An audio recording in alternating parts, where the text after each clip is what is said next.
ధన్యవాదాలు. మన ప్రియతమ నాయకులు శ్రీ నారా చంద్రబాబు నాయుడు గారు విచ్చేశారు. వారి యొక్క నేతృత్వంలో ఈ విశేష కార్యక్రమం జరుగుతోంది. రామోజీరావు గారి స్మరించుకుంటూ వారి కుటుంబ సభ్యుల సమక్షంలో, అక్షర ప్రేమికుల సమక్షంలో, లక్షలాదిగా ఉండేటువంటి ఈనాడు, ఈటీవీ వంటి సంస్థల అభిమానుల సమక్షంలో, ఆర్ఎఫ్సి లాంటి ఉదాత్తమైనటువంటి సంస్థని గుర్తు చేసుకుంటూ వేలాదిగా పనిచేస్తున్నటువంటి ఆయా ఉద్యోగుల కళ్ళల్లో ఉండేటువంటి విశేషమైనటువంటి ఆనందం ఒకటి. ఎందుకంటే నిక్కచ్చిగా చివరికి జీతాలు ఇవ్వటంలో కూడా ఒక ప్రామాణికతను పాటించినటువంటి వ్యక్తిగా వారిని గుర్తు చేసుకుంటూ మరొక విశేషంలోకి వెళదాం.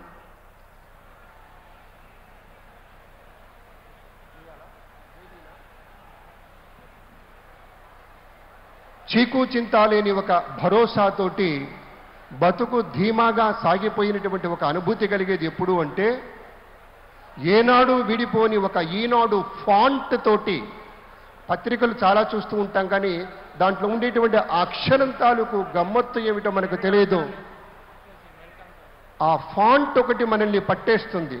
అద్భుతంగా అలా రీడబిలిటీ దాంతో మనకి ఏర్పాటవుతుంది. ఒక ప్రయాణం చేస్తాం జనహితం కోరి, మనము సైతం ఒక పవిత్ర భావ సంమిశ్రిత భావాలతోటి సేవాగుణమే జీవలక్షణంగా ఉండేటువంటి రీతిలో రామోజీరావు గారి యొక్క తీరుతెన్నులు గమనిస్తూ ఉంటాం.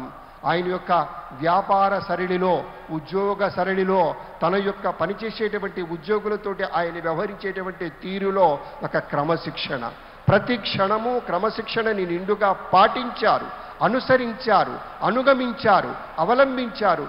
కాబట్టే ఆ ధర్మాన్ని పట్టుకోమని మనలాంటి వారికి ఒక సూచ్యప్రాయనగా ఆయన చెప్పారు. కాబట్టే అందులో నుంచి అందిపుచ్చుకున్నటువంటి సమాజానికి చీడపురుగుల్లాంటి వాటిని పారద్రోలి హితం చేకూర్చేటువంటి వాటిని మనం పరం చేసుకుంటూ ముందుకు వెళ్తూ ఉన్నాం.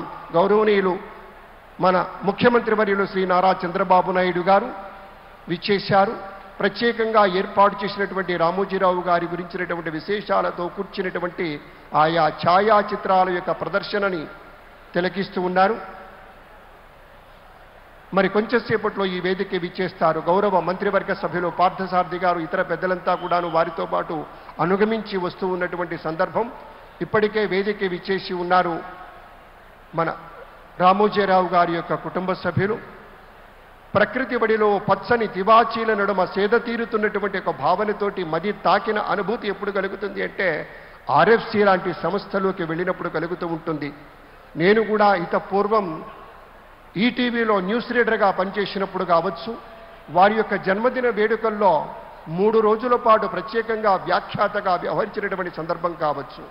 ఆయన పలకరించే తీరులో, పెట్టేటువంటి తీరులో ఒక లాలన, ఒక ప్రేమ, ఒక వాత్సల్యం, ఒక దివ్యానుభూతి ఉండేది. నేను పనిచేసింది అతి స్వల్పకాలమే ఈటీవీలో వార్తలు చదువుతూ, కానీ గుర్తుపెట్టుకొని మళ్ళీ వారి జన్మదిన వేడుకలు వారి యొక్క ఇంట్లోనే ప్రత్యేకంగా చేశారు. అప్పుడు సురభి నాటకాలు వేశారు. నాటకాల పట్ల వారికి ఉండేటువంటి మక్కువాది, పద్య నాటకాలంటే ఎంతో ప్రేమ వారికి. అలాగే ఎప్పుడు ఏ సందర్భంలో అయినా సరే మన భారత రామాయణ ఇతిహాసాల గురించినటువంటి కథల్ని మొత్తం కూడా చిన్న చిన్నవిగా చేసి పిల్లలకి అందించాలని ప్రత్యేకంగా బాలభారతం పేరిట ఎంతో యజ్ఞమే చేశారు. ప్రత్యేకించి కొన్ని కథల్ని గంట నిడివి ఉండేటువంటి చిరు చిత్రాలుగా చేయాలని వ్రాయించారు. ఏది చేసినా కూడా జనహితం, జనహితం, ప్రజాహితమని నమ్మి ఆ యొక్క అక్షర సేద్యంలో తనకు తాను పునరంకితం చేసుకున్నటువంటి మహనీయ మూర్తి శ్రీ రామోజీరావు గారు. మూలాలను మరిచిపోలేని మార్గదర్శి రామోజీరావు గారు. రైతు కుటుంబంలో పుట్టినందుకు జీవితాంతం రైతు పక్షానే నిలిచినటువంటి తీరు కావచ్చు, అన్నదాత పత్రిక ద్వారా అది రుజువు చేసినటువంటి విధానం కానీ, సంప్రదాయ పద్ధతులతోటి ఆధునిక వ్యవసాయ రీతుల్ని, ఆర్గానిక్ పంటల్ని, దిగుబడిని పెంచే సాధనంగా వారు చూపినటువంటి విజ్ఞతకు వినమ్రపూర్వకంగా గుర్తు చేసుకుంటూ కార్యక్రమంలోకి వెళ్ళబోతూ ఉన్నాం. ప్రధాన కార్యక్రమం ఇప్పుడు ప్రారంభమవుతుంది. అందరం భాగస్వాములమవుతాం. గౌరవనీయులు ఆంధ్రప్రదేశ్ ముఖ్యమంత్రి వర్యులు శ్రీ నారా చంద్రబాబు నాయుడు గారికి ఆహ్వానం పలుకుతున్నాం. అలాగే విచ్చేసిన మంత్రివర్యులు deputy chief minister Shri Pavan Kalyan గారికి, అలాగే వేదిక మీద ఆసీనులైనటువంటి అతిథులకు పాత్రికేయ మిత్రులకు, కుటుంబ సభ్యులకు అందరికీ సంస్మరణ సభా కార్యక్రమానికి ఆహ్వానం పలుకుతూ కార్యక్రమాన్ని ప్రారంభించుకుంటున్నాం.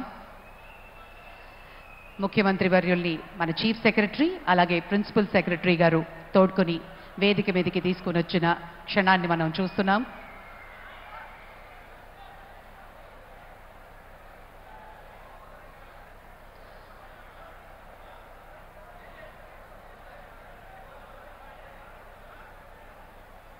Sri Ramoji Rao Garu revolutionized the media space. He set new standards for integrity, innovation and excellence. He moved with the times and he moved ahead of the times. At the same time, when newspapers were the most prevalent source of news, he started Eenadu. His commitment to boosting the spirit of Ek Bharat, Shreshth Bharat.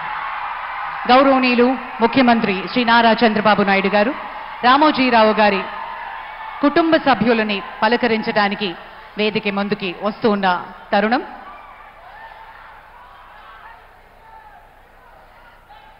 Shri CH Kiran గారు ఎండి ఈనాడు, శ్రీమతి శైలజా కిరణ్ గారు మార్గదర్శి chit funds ఎండి, శ్రీమతి విజయేశ్వరి గారు ఎండి RFC, అలాగే రాజేష్ వీరేంద్రదేవ్ గారు, శ్రీమతి సహరి గారు, శ్రీ వెంకట్ అక్షయ్ గారు, శ్రీమతి బృహతి గారు, శ్రీ వినయ్ గారు, శ్రీమతి సుహానా గారు, మిస్టర్ సుజయ్,